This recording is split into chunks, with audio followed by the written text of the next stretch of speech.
تو تم بدنصیب ہو، تمہارے پاس عشق نہیں ہے. ہمارے پاس آقا کی توفیق سے، آقا کے فضل و کرم سے اور رب کی عنایتوں سے عشق مصطفیٰ ہے. اس لیے ہم یہ عمل کرتے ہیں اور اس کے لیے دلیل نہیں دیکھتے، کیونکہ ہمارے اسلام نے دلیل نہیں دیکھی. ہمارا امام تو بول چکا، اے عشق تیرے صدقے چلنے سے چھوٹے سستے، جو آگ بجھا دے گی وہ آگ بتائے گی. نعرہ تکبیر، نعرہ رسالت، نعرہ حیدر. بہت تیر مار لیا آج کل وہی چل رہے روٹی صورت تاری جمیل، روٹی صورت روتا ہی رہتا. یہی کا کل سرمایہ. ہمیں تو امام احمد رضا نے بتایا کہ دلیل لائی کہاں سے. حضرت جی سے نہیں دلیل لائی جاتی ہے. ہم محدثین کی بات کرتے ہیں، ہم اماموں کی بات کرتے ہیں، ہم صحابہ تابعین کی باتیں کرتے ہیں، ہم اولیاء اکرام کی باتیں کرتے ہیں. یہ محمد ابن سعد بہت بڑے محدث ہیں، کب انتقال ہوا؟ 230 ہجری میں ان کا انتقال ہوا. مجھے بتاؤ 230 ہجری میں ابھی چل رہا ہے 1446 47 چل رہا ہے.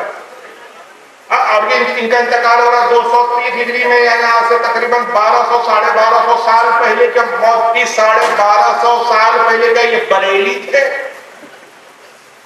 یہ اعمال پر تم بریلی بول کے تانا دیتے ہو، بریلی بھی ہے. ہم نے کہا اللہ کا شکر ہے بریلی بھی عشق و محبت کی پہچان بن گیا. مدینے میں بھی جاؤ، آقا کی بارگاہ میں صلاۃ و سلام مت کرو ہاتھ باندھ کے، نزدیک لے کر کے بریلی بھی ہے.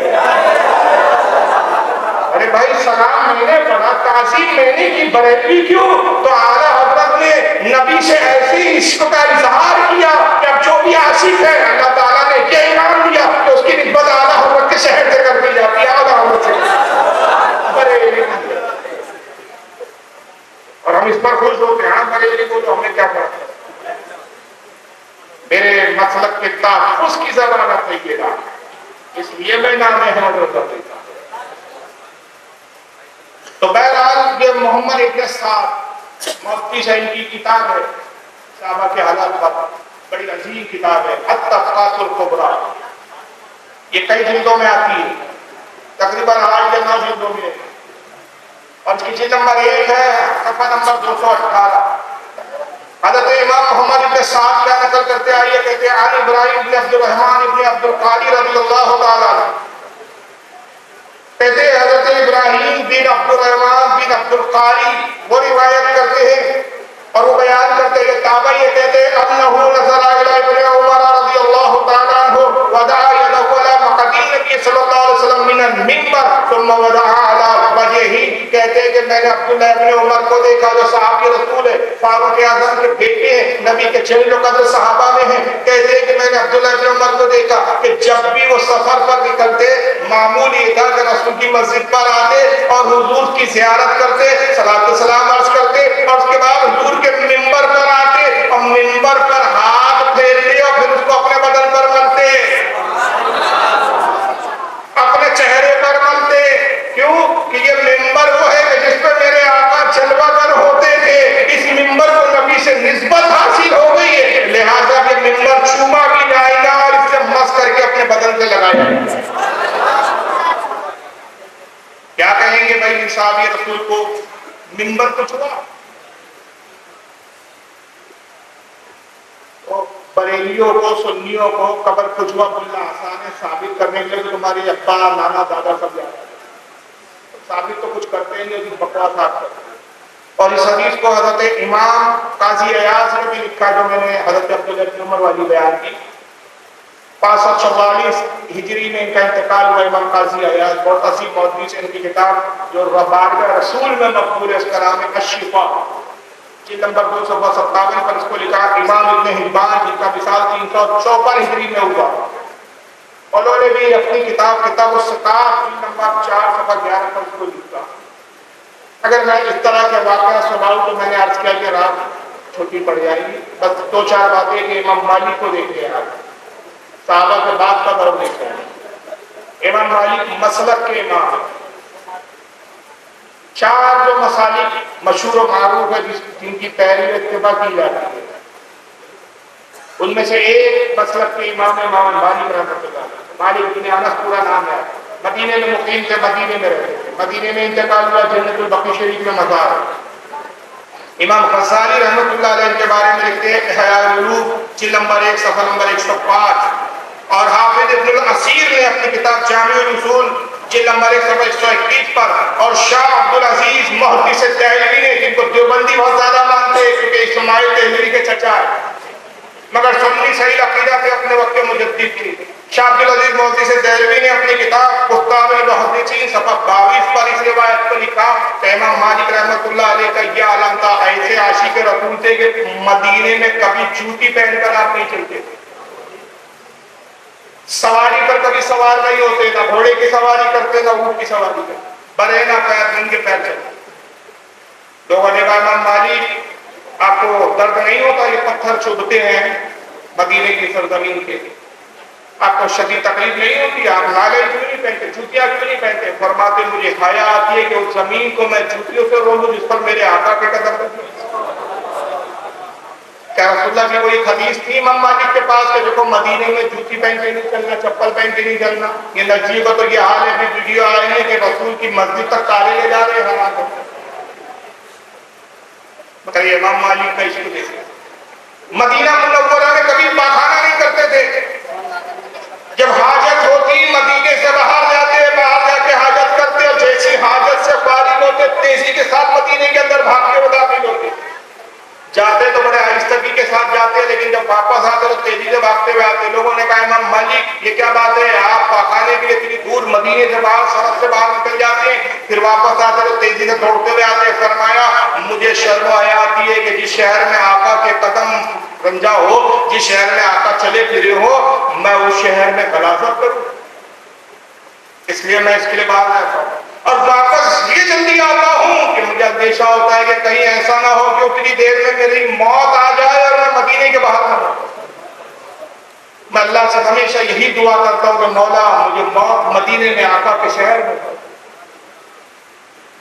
کیا نبی پاک کی حدیث تھی کہ پاخانہ مدینے میں نہ کرنا؟ آج تو سارے نسلی وہی کرتے، سارے حاجی وہی کرتے، سب جا رہے مدینے میں، کوئی مدینے کے باہر نہیں جاتا قضاء حاجت کی۔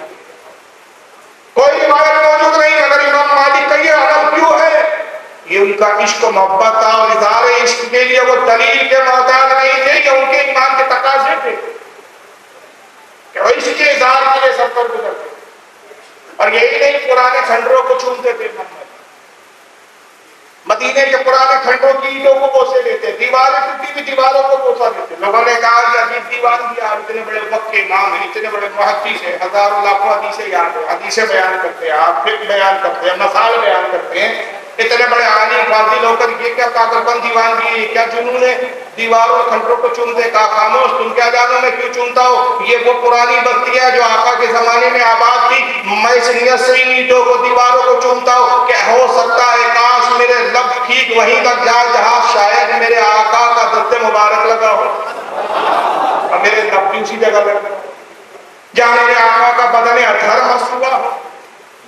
اور یہ روایت لکھنے والے بڑے بڑے محدثین ہیں، جس کو امام غزالی جیسا محدث لکھ رہا ہے، ابن الاسیر حافظ ابن الاسیر جیسا محدث لکھ رہا ہے، شاہ عبدالعزیز محدث دہلوی جیسا محدث لکھ رہا ہے، امام قاضی عیاض بھی اس کو شفا کے اندر 57 پر نقل کر رہے۔ چلیے سب کچھ چھوڑیے، امام مالک امام بخاری کے پاس آ جائیے، جن کے نام کا سب وظیفہ بڑا پڑھتے ہو۔ یاد رکھیے یہ بخاری پڑھتے سمجھتے ہیں، سب سے پہلے تو امام بخاری کو بھی نہیں سمجھتے، اس لیے ہمارے بزرگوں نے کہا حافظ ملت فرماتے بے عشق محمد پڑھتے ہیں یہ بخاری، آتا ہے بخاری ان کو بخاری نہیں کہتے۔ امام ابن حجر اسقلانی رحمۃ اللہ علیہ محدث ہے بہت بڑے، انہوں نے بخاری کی شرح لکھی فتح الباری کے نام سے، فتح الباری، اس کا مقدمہ پہلی جلد حدیث الساری کے نام سے جلد نمبر 1 صفحہ 490 پہ لکھتے ہیں کہ جب امام بخاری نے بخاری لکھی، صحیح بخاری حدیث کی کتاب لکھی، 16 سال کا عرصہ لگا بخاری لکھنے کے۔ کتنے سال لگے؟ 2 لاکھ حدیثوں کا انتخاب کیا، 2 لاکھ حدیثوں کو پہلے جمع کیا، پھر چھانٹنا شروع کیا، چھانٹتے گئے، جو ان کی نزدیک صحت کے اعتبار سے کمزور حدیث لگی اس کو ہٹا دیا، جو حدیث ان کے نزدیک صحت کے اعتبار سے مضبوط لگی اس کو لکھنا شروع کیا، یہاں تک کہ 16 سال میں حدیثوں کو جمع کیا، لکھا، پچھاٹا، اور 16 سال کے بعد جب انتخاب کیا تو 3300 کچھ حدیثوں کا انتخاب کیا کہ اپنی صحیح بخاری میں ان حدیثوں کو لکھوں گا۔ ٹوٹل بخاری میں 7000 کچھ ہے، لیکن تکرار کے ساتھ ایک حدیث کئی بار ریپیٹ ہوئی ہے، تکرار ہٹا دو تو 3000 کچھ حدیث ہے۔ تب حدیثوں کا جب طے کر لیا کہ یہ حدیثوں کو اپنی کتاب میں لکھنا ہے تو کیا کیا امام بخاری نے، امام ابن حجر حجۃ الصاری میں لکھتے کہ صرف ایسا نہیں ہوا کہ لکھنے بیٹھے، قلم اٹھایا، چلو یہ 3000 کچھ سلیکٹ کر دیا، چن لیا، یہ حدیث کو اب لکھ لیتا ہوں اچھے سے، بلکہ بخارا کے رہنے والے تھے، بخارا سے مکہ ایک مکان کرائے سے کیا اور مکان میں رہنے لگے، اور روزانہ کا معمول ہوا کہ جب حدیث لکھنے کا ارادہ ہوتا تو پہلے غسل کرتے، اس کے بعد لباس تبدیل کرتے، صاف ستھرا لباس، دھلا ہوا لباس پہنتے، خانے کعبہ میں حاضر ہوتے، 2 رکعت نماز نفل پڑھتے اور صرف ایک حدیث اڑ جاتے، اس کے دوسری حدیث میں لکھنے کے لیے آتے تو پھر دوبارہ غسل کرتے، پھر لباس تبدیل کر لیتے، پھر خانہ کعبہ میں حاضر ہوتے، پھر 2 رکعت پڑھتے، پھر ایک حدیث لکھتے۔ تو کل بخاری شریف میں کل کتنی حدیثیں؟ 7563 حدیثیں لکھی ٹوٹل، وہ تکرار وغیرہ سب ملا کر، تو گویا کل 7563 حدیث لکھنے کے لیے، صرف ایک کتاب لکھنے کے لیے 7563 مرتبہ غسل کیا، 7563 مرتبہ لباس تبدیل کیا، اور 15126 رکعتیں بخاری لکھنے کے لیے پڑھی۔ مجھے بتاؤ خود امام بخاری نے پوری بخاری کو چھوڑیے جتنی حدیث کی کتابیں لکھی، اب تاریخ الکبیر دیکھ لیجیے، اب تاریخ الصغیر دیکھ لیجیے، اور ان کی جو ہے کتاب عبد المفرد دیکھ لیجیے، جتنی بھی کتابیں لکھی کسی ایک کتاب میں امام بخاری نے کوئی ایک حدیث ایسی لائی ہو، کوئی مائکلان دکھا دے کہ جس میں اللہ کے رسول کا حکم ہو یا کسی صحابی کا حکم ہو کہ صحابی نے کہا دیکھو جب بھی رسول کی حدیث لکھنا تو پہلے غسل کرنا، اس کے بعد کپڑے بدلنا، پھر خانہ کعبہ میں آ کے 2 رکعت نماز پڑھنا، اور اس کے بعد ایک حدیث لکھنا۔ آج تک کسی مائکلان کو ملی اس طرح کر دیا؟ آج دیوبند کا مولوی بھی لکھتا ہے تو وضو بھی نہیں کرتا، ویسے بیٹھ کے لکھ لیتا ہے۔ سڑکوں پہ نالوں اور گڈھوں پہ تو حدیث بیان کرتے، کتاب بغل میں لے کے گھومتے تھے۔ میں نے بڑے موت کی سے آئیے بات کری ڈر ہے، نالا ہے نہیں، آئیے بتائیے حال ان کا تو یہ حال ہے۔ مگر امام بخاری رحمۃ اللہ علیہ کا حال کیا ہے؟ صحیح بخاری لکھ رہے ہیں، اتنے بار غسل کر رہے ہیں، خانہ کعبہ میں نماز پڑھ رہے ہیں، جبکہ کوئی حدیث نہ نبی کا فرمان ہے، میرے آقا نے کہا میری حدیث لکھنا تو پہلے غسل کرنا۔ یہ کیوں کیا امام بخاری؟ اگر شورا تو کہو کہ بہت بڑے بدعتی تھے کہ حدیث لکھنے کے لیے یہ عمل کر کے انہوں نے بدعت کو ایجاد کیا، اور امام بخاری دنیا کے سب سے پہلے بدعتی۔ ہمت نہیں ہوگی اگر امام بخاری کو بدعتی بول دیا تو بخاری بچیز کا ایک بدعتی کی کتاب ہو گئی تو اب اعتبار کے لائق نہیں رہی، استدلال کے لائق نہیں رہی، سند کے لائق نہیں رہی، اب سند بھی نہیں جا سکتی۔ امام بخاری کو لوگ بدعتی نہیں کہیں گے، لیکن یہ بے غیرت کیونکہ اس کو اپنی جماعت چلانی ہے تو بڑے دھڑلے سے سنیوں کو بدعتی بول دیتا ہے۔ اور دلیل کیا ہوتی ہے؟ صحابہ نے منایا کیا؟ اب کون سے صحابہ نے حدیث لکھنے سے پہلے غسل کیا اس کا تو بتا، کون سا صحابی برہنہ گھومتا تھا یہ تو بتا، کون سا صحابی کھنڈر چومتا تھا یہ تو بتا، کون سا صحابی جو ہے کیا بولتے قضاء حاجت کے لیے مدینے سے باہر جاتا تو یہ تو بتا۔ اور اگر یہ صحابہ نے نہیں کیا، بعد کے اماموں نے یہ عشق و محبت میں اظہار عشق کیا، تو جب یہ بدعتی نہیں تو خدا کی قسم میلاد منا کے ہم بھی پھر بدعتی نہیں، کہ یہ اظہار محبت کا طریقہ ہے۔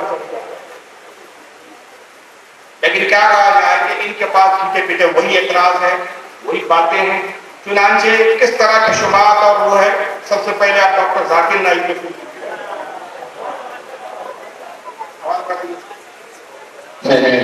خصوصاً انڈیا پاکستان